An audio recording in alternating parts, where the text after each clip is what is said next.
Well, we have a treat today. We have Willie Griswold joining us from the Bob and Tom show that you hear on the Fox every weekday morning from 6 to 10. We don't do the 5 to 9 live. We do the 6 to 10 thing here, Willie, Yeah, in this area, here in Mason City, Iowa. And it is my pleasure to have you here on this show. We definitely love the show. Bob and Tom has been around for a long time, the Bob and Tom show, that is.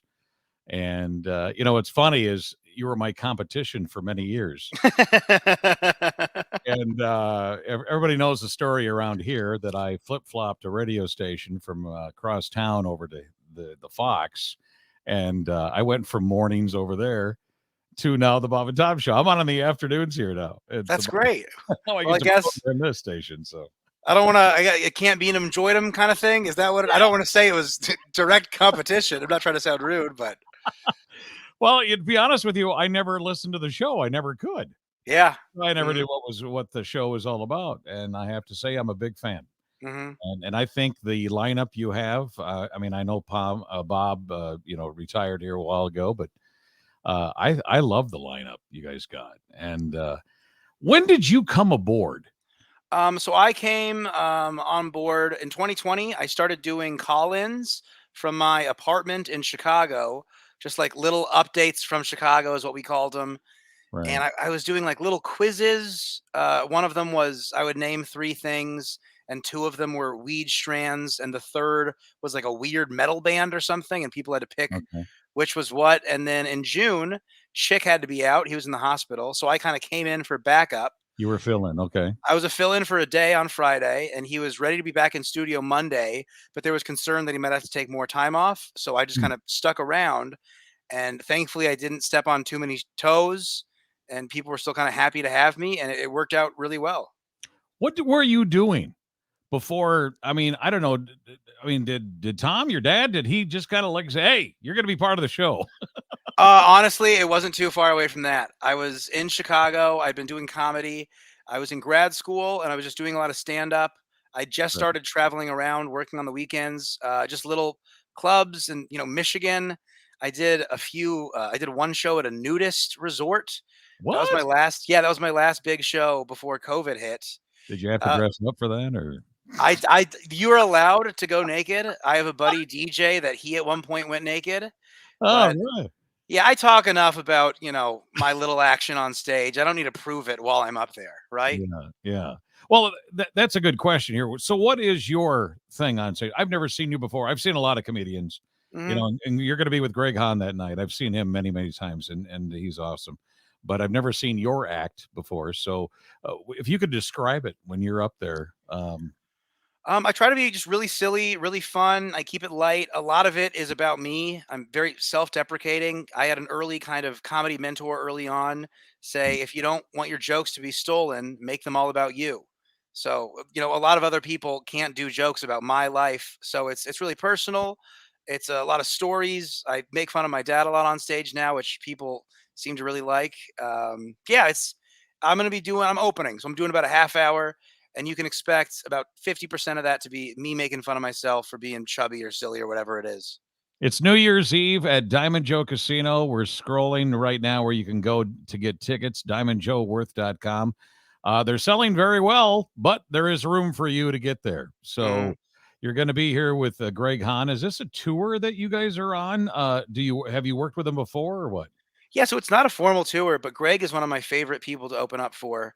He takes me on the road. We've done a bunch of fun little Iowa runs, Cedar Rapids, Dubuque. I've Right. worked with Greg in Louisville, Kentucky, and home in Indianapolis. And he's a really fun guy to work with, and we don't step on each other's toes. There's no like material crossover. I'm still high energy, but I'm not kind of the dynamite that Greg Hahn is. I'm not yelling the whole time. I just yell for maybe 10%. Yeah, exactly. Getting back to your dad for a second. So, I guess what's it like being in the studio when you're on the Bob and Tom show? I mean, what's it like? I mean, we only see or we only hear radio stuff, but I know you're on YouTube and all that stuff. Mhm. So, I mean, what do we? And I suppose you get to see quite a bit too. I know when you're watching the YouTube thing, even during the breaks and stuff. But I mean, are you guys pretty lighthearted, or are you arguing maybe backstage somewhere by the It's bathroom? People ask that a lot, and we definitely argue on air when it's fun. It's Yeah. boring. It's super boring to get along and have the same point of view constantly. So Mhm. there's a lot of bickering. Chick McGee likes to call it blatant hostility sometimes. But yeah, off air, it's never really an issue. And if there is an issue, you figure it out, in the in the air booth, the mics go off and you go, "Hey, was that an issue?" And then 9 out of 10 times, "Oh, no at all, I was being silly." And then cool, let's get some coffee. And that's that. It's we all get along really, really well. How so when you were growing up, and I don't know how often you saw your dad, but I mean, did you want to be something else, or did you kind of want to, the radio? I know my boys, Hmm. they had no interest in radio whatsoever. Yeah. They're doing two opposite things too. So When I grew up, I wanted to be a little rock star. I was always in okay. bands. Pat Godwin on the show. We were talking today. My band won a battle of the bands at the JCC, my middle school band, Mezzo Static, and Pat Godwin came on stage and played Brown Eyed Girl with us. It's one of my favorite memories. But I was really wrapped into music. And then in high school, I got into writing because English was kind of the only class I was good at. And I realized I wanted to be a writer, didn't know what. And then I eventually started studying comedy. But I grew up around radio. I mean, I would literally, me and my older brother would go into the studio with my dad every morning. We'd get there at 5:30, sometimes 4:30, and we'd hang out until about 7:30. My brother would do his homework, I'd play computer games, I'd chug 4 Diet Cokes, and then I'd go off to get educated. Did you ever see your dad much? Because he had, he has a radio show. You're in Indianapolis, right? That's Yes, where sir. the radio show's on. Was he out doing a lot of the, appearances at different places and things like that? I know I was busy doing stuff like that for a while. Well, definitely, they had the Bob and Tom Comedy Tour, and that would tour a little Oh, bit, but that's right. Yeah. my dad didn't go off on that too much, but when he did, he would take me on the road, so I can remember doing live shows with my dad in Nashville, in Louisville, Cincinnati. But yeah, the good thing about the hours is, it's he never got to drive us to school, but always picking us up, always dinner, got to go to all the sports events. He's a very I make fun of him for being distant on air sometimes, but he this is the quote that describes my dad. He goes, "I remember in 6th grade you played baseball and I went to every single one of your games." And I was like, "Yeah, that was so nice of you." And he goes, "I don't think I saw you hit the ball one time." So he was around enough to know that I wasn't great at sports. I think another question that people would like to know: do you fly to all these shows, or do you actually drive? I know that Josh is talking about how he drive. Didn't you come here with Josh one time in Iowa? Pat came there with Josh. Oh, I've Patty. worked Okay. There's a Diamond Joe in Dubuque that I've worked, Right. with Pat. I've never worked at this casino, but yeah, I almost always drive. I'm gonna be out in Colorado with my family, so I'm gonna be flying in to this one, but I think this is the first time I've ever flown to do comedy. Okay. Yeah, I remember now. Josh was talking about it, how he did a show, I think last year, at Diamond Joe, and he came up, and you guys talked about it on the air. So there's a little town called Britt, Iowa, which is not too far from here. He was talking about the Mhm. hobo convention, the hobo museum, and things like that. And you guys actually talk about Iowa quite a bit, which is great.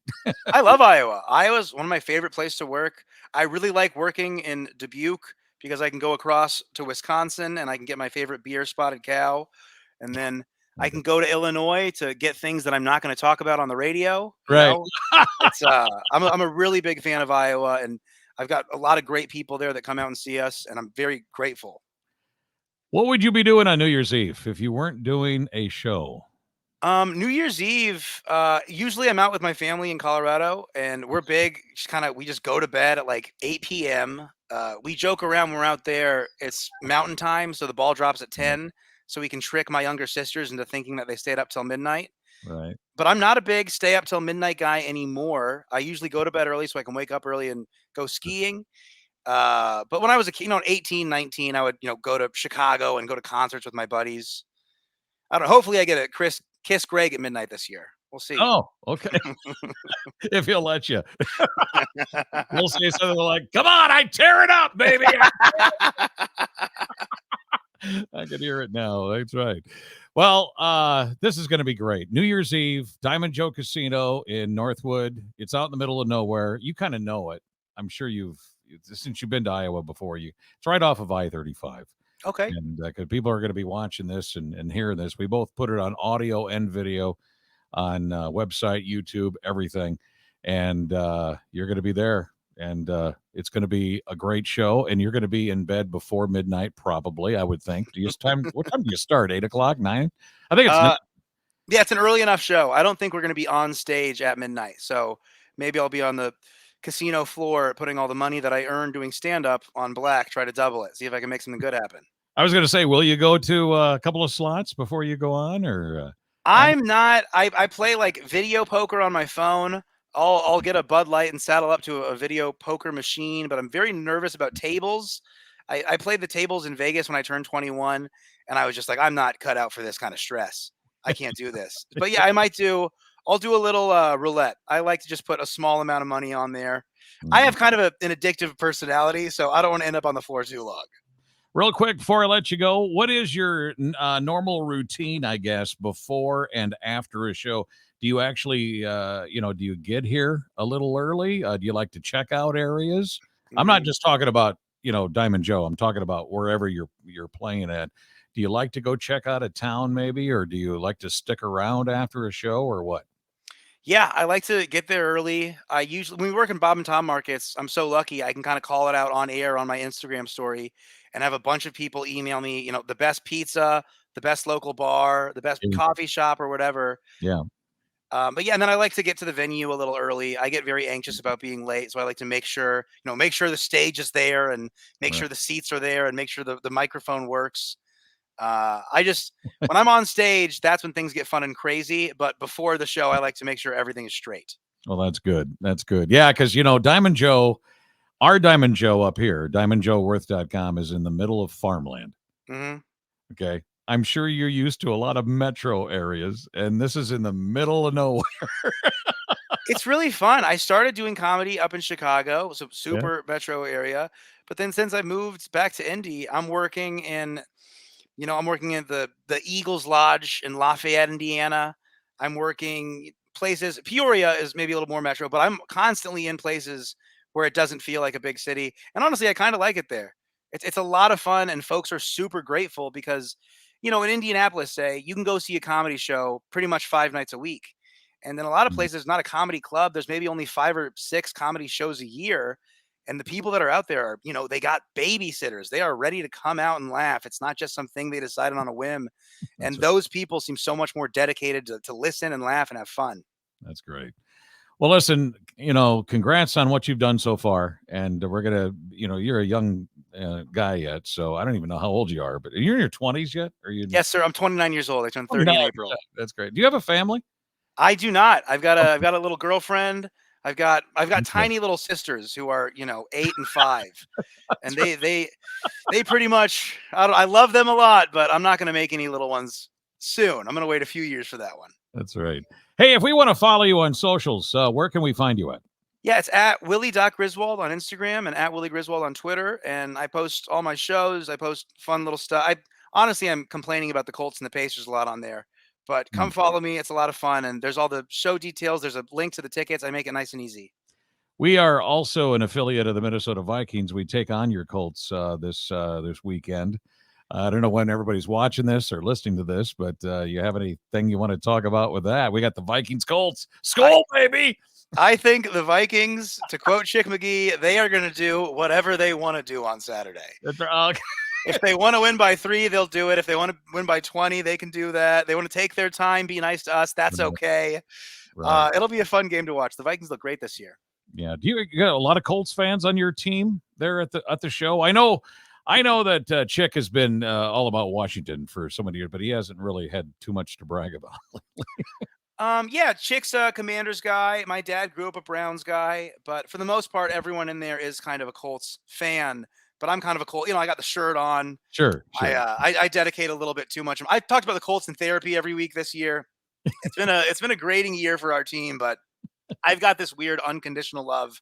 It's like a dog that keeps attacking me, but what am I going to do? I love it. What do you need therapy for? You got a morning show, the Bob and Tom Show. That's therapy. That's your therapy every single morning, man. I just sometimes it's good to have private therapy. Sometimes it's good to just have you, the guy, you're in a room and there's no one watching, and then tweeting about you and your father's relationship. I don't need that. It really makes it sound like after I've had this chat with you now, it sounds like this whole thing is Willie's recovery because it sounds like it's a testimony on stage talking about growing up. You have some fun with your dad, and then now it's therapy, over the Colts. So anyway, Willie, thank you so much for joining us, and we hope to have that whole thing sold out for you. I'm sure we will. People in North Iowa, I told you before we went live here that we wait till the last minute to do things. Well, should we go out? Yeah, let's go out. And then we find out that it's already sold out. No, there's nothing. Get tickets now if you can. Just come. It's going to be a lot of fun. And come see me. I'm fun and I'm funny. But Greg Hahn, truly not to be missed. A lot of the guys I work with, after the first night, if it's more than one show, I'll maybe watch it a little bit. I never miss a Greg Hahn set. I sit in the back. I have a beer. I take notes because he makes me laugh so hard my belly hurts. It is. It's very funny. Very funny. And I'm sure you are too. I'm sorry I'm going to miss you. I got to perform myself that night, but I'll get you next time around. So no, do not worry about it. If you can't make it, that is totally fine. DiamondJoeWorth.com is where you go to get tickets, and get them now, okay? And you can see this guy right here, Willie Griswold, opening up for Greg Hahn on New Year's Eve, bringing in 2023. Willie, thank you so much. No, thank you for having me. I really appreciate your time. This was so fun. You got it.